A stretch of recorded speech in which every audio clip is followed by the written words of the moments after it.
ყურადღება და თუ შეიძლება ამასთან დაკავშირებით მე ჩაგეკითხებით ახლა ამ კითხვასთან დაკავშირებით ამ პასუხთან დაკავშირებით რომ ანუ ადამიანები ძირითადად ვინც შორდებიან დღეს ეკლესიას ძირითადი მიზეზი ის არის რომ უმრავლესობის მიზეზი რომ მათი დაბალი აზროვნებიდან გამომდინარე რომ ამბობენ რომ ის სიტყვაზე ვიღაცა სასულიერო პირის სიტყვაზე მატერიალურად უზრუნველყოფილია ან ასე შემდეგ და არ უწონებენ ამ საქციელს რაც არის ეს მიზეზი რა ადამიანებში არსებობს ეს რომ ანუ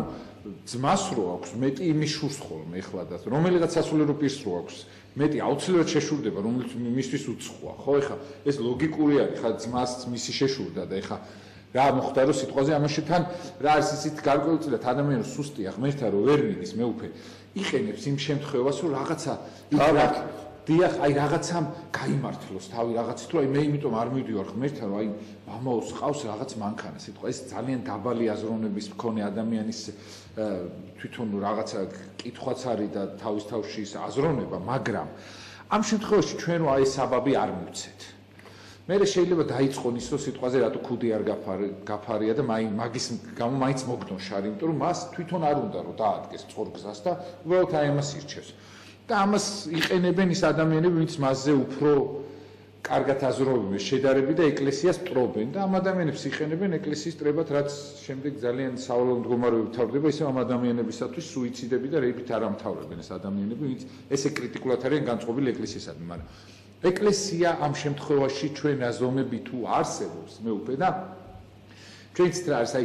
მე ხშირად ვერ ვაგებინებ ხოლმე ადამიანს რას იცით რომ თქვენ რო თქვით წეღა რომ გეცოდებოდესო ეხა იმ ადამიანს რომელსაც გზნობა არ აქვს იმისა რომ სიტყვაზე ჩემს გვერდით შეიძლება ვიღაცამ შეერი იძინებდეს და მე მქონდეს 2 მილიონი დოლარი ხო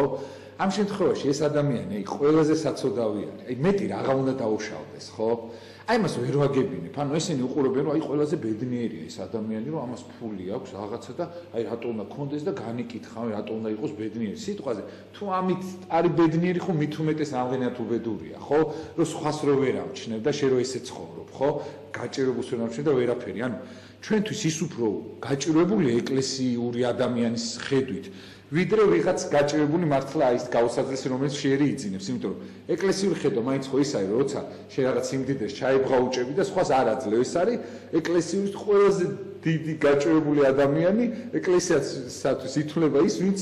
ვერ ელევას იმ სიმდიდრეს ხო მიჯაჭოლე დიახ ამას ვერ ვაგებინებთ იმიტომ აი ხშირად მეკითხებენ ხოლმე ის სასულიერო პირი რატო არ დასაჯეს იქ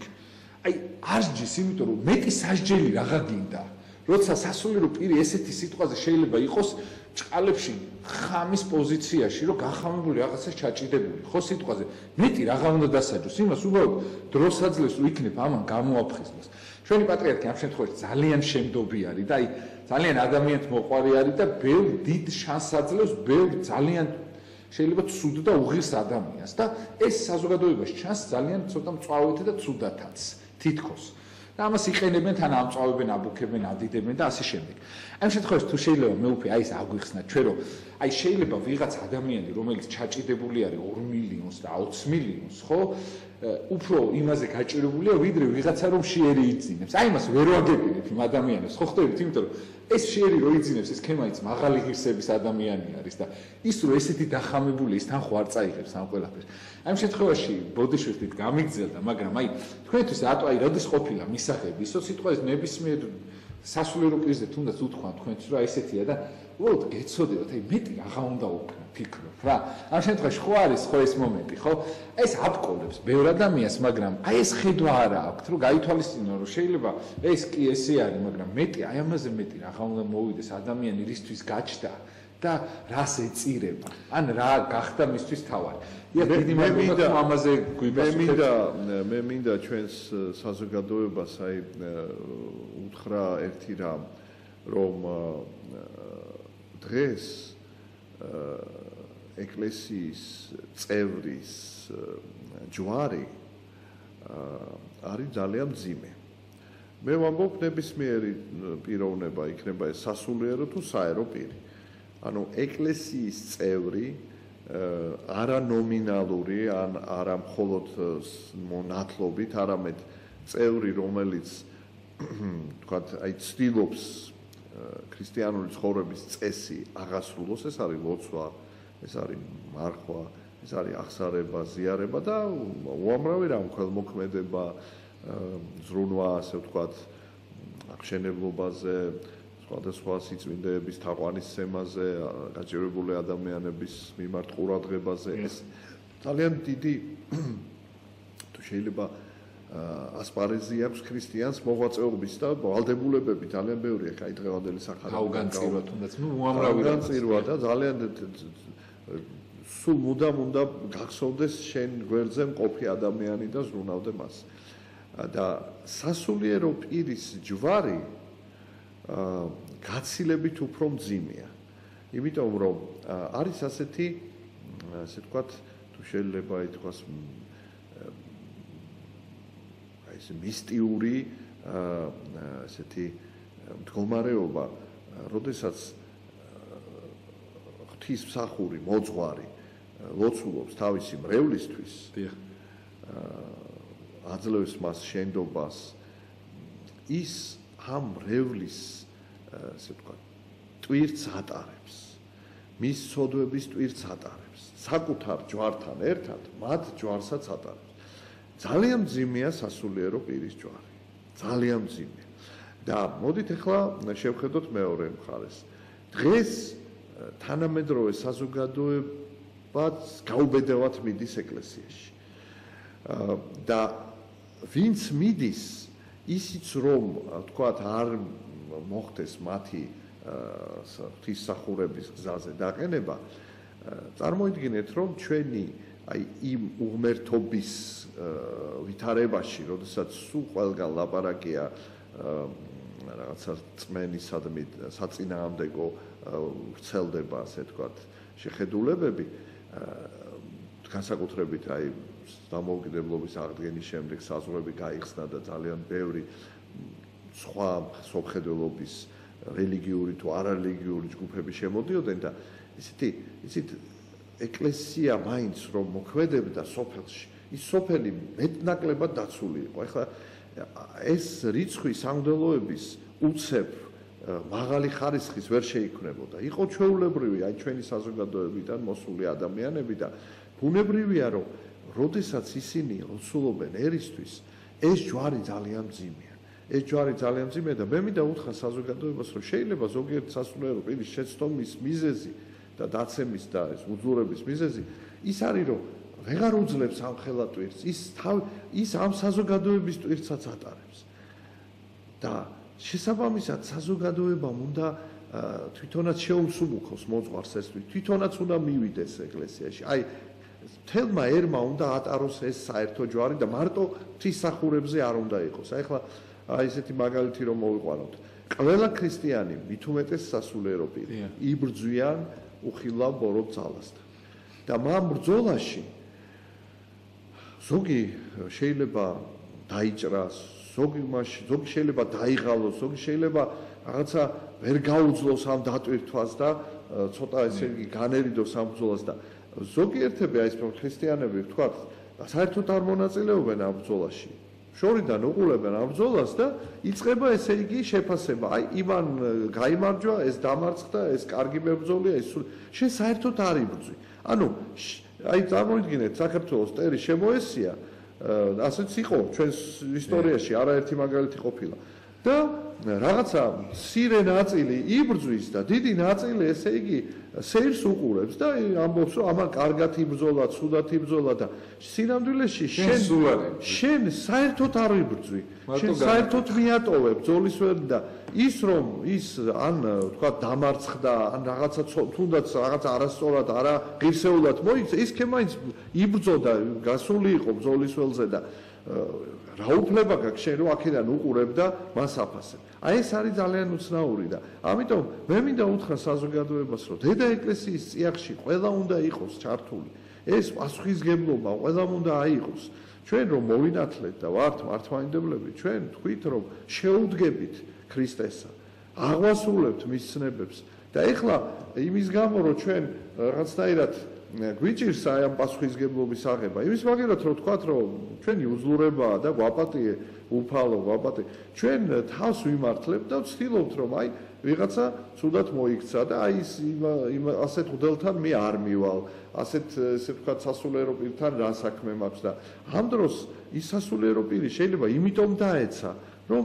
შენ არ შეუდექი გვერდში შენ მიატოვე ის ბრძოლაში ამიტომ დღეს ეკლესიის წიაღში ყველა უნდა გავერთიანდე და აი ეს პროექტი მახათას მთაზე ეს არის ერთ-ერთი საშუალება რომ დედა ეკლესიის წიაღს დაუბრუნდეს ქართველი ერი და ყველა მართლმადიდებელმა რომელიც ქრისტიანულად მონათლულია უნდა მიიღოს მონაწილეობა აი ამ ღვთისმშობლის სავანისმცემლობაში რაც ნიშნავს ღვთისმშობლის თაყვანისცემაში გაერთიანებას და კიდევ ერთხელ ვიტყვი რომ ეს იქნება არა მარტო ტაძარი და მონასტერი ეს იქნება საგანმანათლებლო ცენტრი სადაც ჩვენი განათლება დაეფუძნება სულიერებას სულიერი ესე ვთქვათ გამოცდილების საფუძველზე ჩამოყალიბდება განათლება და ჩვენ გავიხსენებთ აი ჩვენი ცხოვრების წესს ისეთი ქრისტიანული ცხოვრების წესს რომელმაც გადაარჩინა ჩვენი ქვეყანა და გააძლებინა აი ჩვენ ხშირად ვამბობთ რომ აი დღევანდელ გაჭირებას როგორ უნდა გაუძლოს ადამიანი და გაიხსენოს ჩვენი ისტორია როგორ უძლებდა ჩვენი წინაპარი აი სწორედ უძლებდა იმითი რომ იყო ღმერთთან ახლოს სულიერად დიდარი იყო და ერთმანეთს ეხმარებოდნენ ადამიანები დღეს არ არის ის ხო აი ურთიერთარ სიმძიმე იტვირთეთ და ესეთ აღასრულეთ ჯული იგი ქრისტეს აი ადამიანები უნდა ერთმანეთის გვერდში ვიდგეთ მაგრამ ამას ძალა ჭირდება და ამ ძალას გვაძლევს უფალი უფლის გარეშე შეუძლია ამიტომ ეს გაჭირვებაც უფრო მტკივნეულად აღიქმება თორე იყო გაჭირვებებში ჩვენი ქვეყანა მაგრამ ერთმანეთის სიყვარულით გამოდიოდნენ ამ მდგომარეობით ეხლა თუ შეიძლება ბოლო კითხვას დაგისვამს ვინაიდან იწურება სამწუხაროდ ჩვენ და ჩვენი გადაცემა აი ამ შემთხვევაში აი ძალიან გვიჭირს ამ ბოლო ხანს ის რომ ერთმანეთის ურთიერთი კი არა აი შეიძლება შვილის ტვირთი ვერ იტვირთოს ადამიანმა რომელიც მოგეცა ღვთისგან აი როგორ შეიძლება რომ იმ ადამიანმა სიტყვაზე იტვირთოს ის რომ სიტყვაზე მე რაღაცა პრობლემა მაქვს მე მჭირს ან ვიღაცა აი უბრალოდ მრევლს რომელიღაც დღეს აღარ არის აი მე ვაკვირდები ამ ბოლო ხანს რა ასეცით რომ ადრე იყო მრევლში სხვანაირი შეკრებები იყო ექსკურსიები ტარდებოდა აი ძველი დროის ხა 20 წელია იქ ვარ და მეტი და ანუ ეს შემთხვევები იყო აი დღეს ეს აღარ არის მრევლი ერთმანეთს არ იცნობს აი ესა და ანუ ამიტომაც აი დაიყო მრევლი და იბატონა ბოროტმა რა აი ამ შემთხვევაში მე უკვე პატრიარქი კი აკეთებს ყველაფერს იმისათვის იქ ეს გვარების დალოცვა ის რომ ერთმანეთი ადამიანებმა გაიცნონ დაუკავშირდნენ დაიხმარონ ერთმანეთს მაგრამ არ ყოფნის ეს იმ შემთხვევაში რომ მაინც ვერ გავთვით ისე რომ სხვისი ჭირი იყოს ჩემთვისაც ჭირი და არა ღობეს ჭხირი აი ამ შემთხვევაში აი ყველაზე მარტივი ის რომ ამით მოგვიგო ბოროტმა იმიტომ რომ ისინი ძალიან ორგანიზებული და ერთად არიან შეკრული და აი ერთ სიტყვაზე ერთ არხზე რომ გადაწყდება რომ ეკლესიას მიმართ უნდა იყოს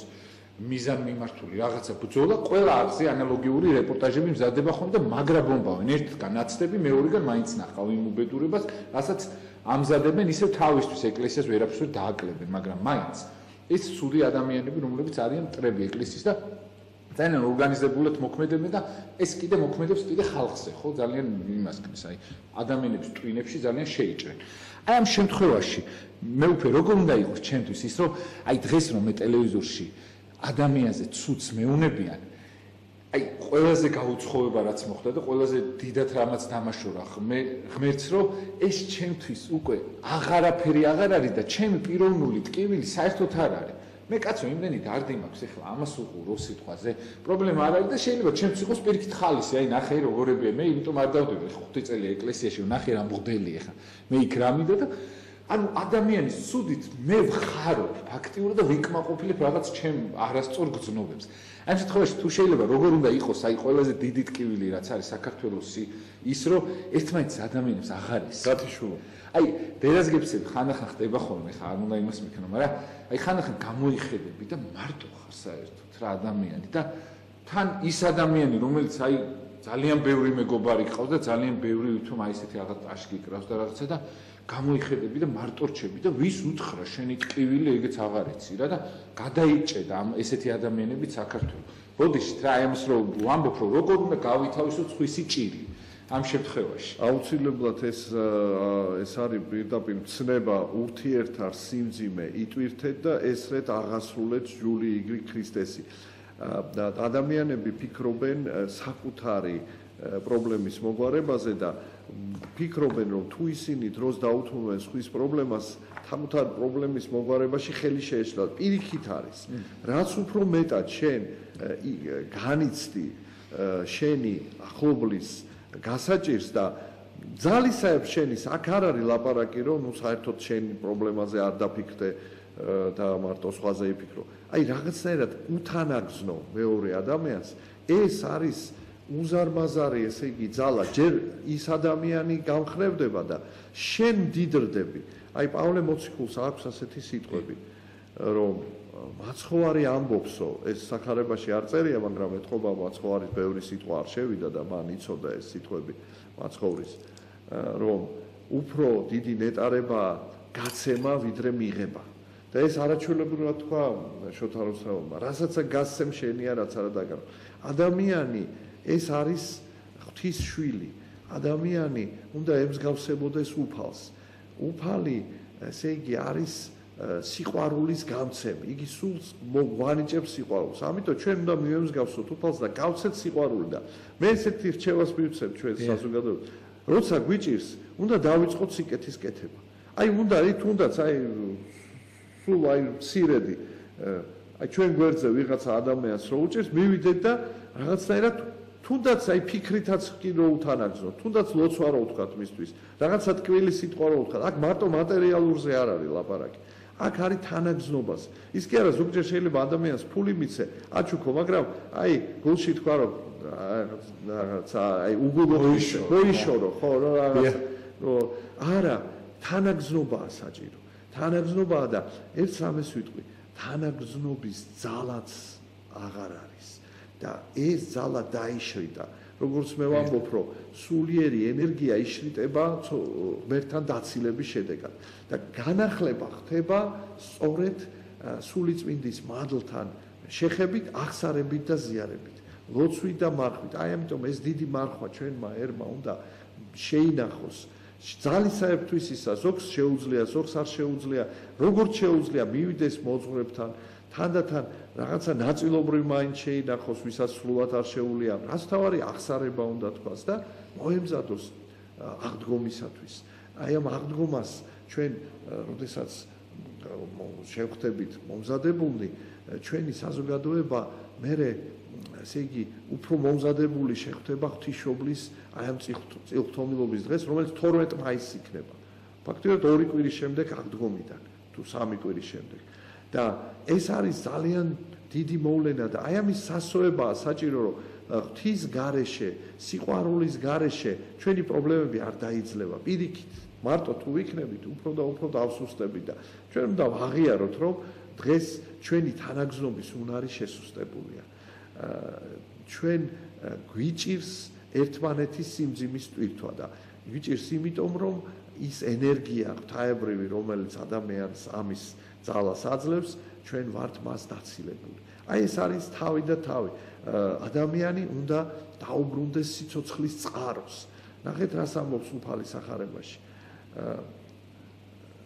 რომელსაც წუროდეს, მოვედი ჩემ და სვემდი. მე ვარ წყარო სიცოცხლეს. უფალი არის სიცოცხლე, რომელიც უხვად მოედინება და ჩვენ უნდა ეს მივიღოთ ეს სიცოცხლის წყარო და დავეწაფოს ამ სიცოცხლის წყაროს და ჩვენი ცხოვრება შეიცვლება, უკეთესი გახდება. ამას მოგვიწოდებს ღმერთი პატრიარქის პირით, ქართველნო ერთად ღვთისაკენ. აქ არ იგულისხმება მარტო ეთნიკური, ჩვენ უნდა გვახსოვდეს, რომ არსებობს ეთნიკური ნიშანი და არსებობს ეროვნული ქვეყნის ნიშანი. ქვეყანა, ვინც ამ ქვეყანაში ცხოვრობს, ის საქართველოს შვილია. არაეთნიკური გაგებით, არამედ სულიერი გაგებით, ყველა არის ქართველი იმ გაგებით, რომ ის ამ ქვეყნის შვილია. ქვეყნის დიახ, აი ქვეყნის შვილები უნდა გაერთიანდნენ. უნდა გაერთიანდნენ სიყვარულით და მე ერთ რამეს ვიტყვი, რომ აი ეს უმცირესობები ხო არიან სხვადასხვა თქვა, რელიგიური, ეთნიკური უმცირესობები ხომ არიან. აი ისინი ამ ქვეყანაში ვერ იგზნობენ თავს კარგად, სანამ მართლმადიდებლური საზოგადოება, რომელიც უმრავლესობაა, არ გაძლიერდება და ის არ, ესე ვთქვათ, გადაჭრის პრობლემებს. ვინ უნდა გადაჭრას? უმრავლესობა უნდა გადაჭრას პრობლემები, რომელიც არის საზოგადოებაში და მართლმადიდებლური საზოგადოება, რომელიც აღიარებს ღმერთს და რომელიც მონათლულია, როგორ შეძლებს, ესე იგი, თუ არ დაუბრუნდა უფალს. ძალიან დიდი მადლობა, უღრმესი მადლობა და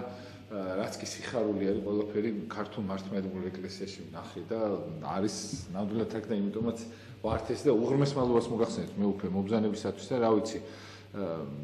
იმ ადამიანებს ვისაც კიდე რამე აბკოლებს ალბათ საკუთარ თავში ჩაიხედონ მე უკვე დაინახავენ უფრო რომ ვინ ვიღაცა რაღაცას სადღაც რო ცდება მიხვდებიან რომ თვითონაც მათ ადგილას შეიძლება შენც დარიყვნენ რა ჩვენ უბრალოდ ადვილი არის ჩვენ ციხეშორიდან ყურება იმისა არ უნდა განვიკითხოთ ყველაზე მთავარი ეს არის ძალიან დიდი მადლობა მობრძანებისათვის უღრმესი მადლობა და რა ვიცი ვინც კიდე ამ საქმეს ხელს შეუშლის კიდე რა ვიცი ბორუტი და მტერი უნდა იყო ეკლესიის და საკუთარი იმასაც ღმერთმა უშველოს და გონზე მოიყვანოს. დიახ, აუცილებლად. უღრმესი მადლობა. მე სამწუხაროდ აი ეს 2 საათი ესე ამოიწურა. დაგლოცეთ კიდევ ერთხელ და გაიხარე და დიახ, აი გემშვიდობებით დაგიმულოთ აუცილებლად იქ და კვირა საღამოს 10:09-ისათვის მე გახდით გიორგი დარასელია,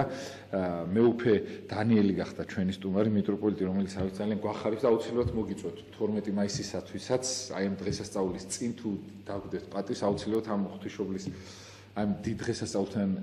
დაკავშირებით ვისაუბრებთ აუცილებლად ჩვენგან გაუშვებელი ეს არ დარჩება. შეგიძლიათ ფონდი ერთობა მოიწონოთ გემშვიდობებით და ყველა დედას ვინც რა ვიცი ზოგი შაოსანი დედები ხართ, რა ვიცი ზოგიერთი მარტო დარჩით ან ასე შემდეგ ყველას დედების დღეს კიდევ ერთხელ გილოცავთ და ბედნიერებას გისურვებთ და იცოდეთ რომ ყველაფერი იქნება ძალიან კარგად. კარგად ზანდებოდეთ.